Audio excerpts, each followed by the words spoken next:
随着网络科技发达，文字、图片到影音等假消息像病毒般四处流窜，所以台南市双子星3挂网有线电视特别率队来到林承辉社会福利基金会进行媒体识读培力。会中协理陈建春除了举各种实际案例，教长辈认识各种假消息的真面目，并以了解资讯来源、检查发布日期等8步来分辨假新闻，同时教大家如何运用查核工具来查证，希望将媒体素养传播到老一辈族群。譬如讲，今日内底我就是文字记者，就是郭文吉，连名记者就是郭博义。这2个人的名，阮绝对会徛伫阮的新闻内底。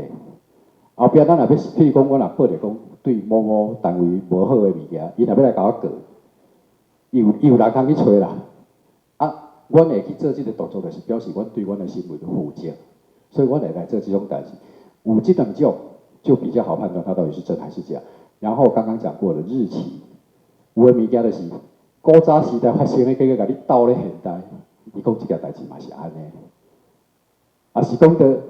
明明就是伫个大陆迄边发生的，结果伊讲是伫台湾发生，伊就开始甲你乌白斗，地沟倒菜刀倒来倒去，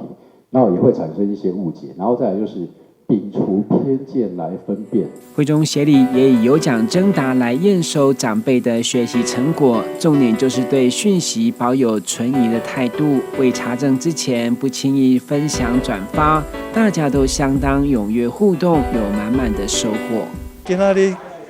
在这当志工刚好有这个机会就是说什么增加自己的思考力、判断力都会有帮助。讯息很多，因为现在的媒体特别发达手机人人有，所以说看了就好，要思考，要判断，不要来了新闻就转传，这样子比较好。这是一个非常棒的活动，因为其实这个已经很泛滥了，这些假新闻一些对人身攻击的这些消息都非常的泛滥了。其实我觉得在生活中从小就要教育，不是在我们这个年龄，我觉得从小在学校、在家庭就应该在教育这一点，然后教导他们怎么去认识假新闻，因为这些东西无所不在啦。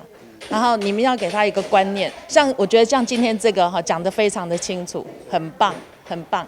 浅显易懂。然后对我们来讲，你看每个人回答都知道了，对不对？我觉得很好因为你们这样就达到效果了。有线电视团队表示，中嘉集团全力配合政府打击网络假消息，也是善尽媒体人的责任。尤其最容易受到假消息的年龄层就以老人居多，所以有线电视将持续锁定长辈出入的日照中心或是社区活动中心来宣传教育。记者郭恩吉、郭博义采访报道。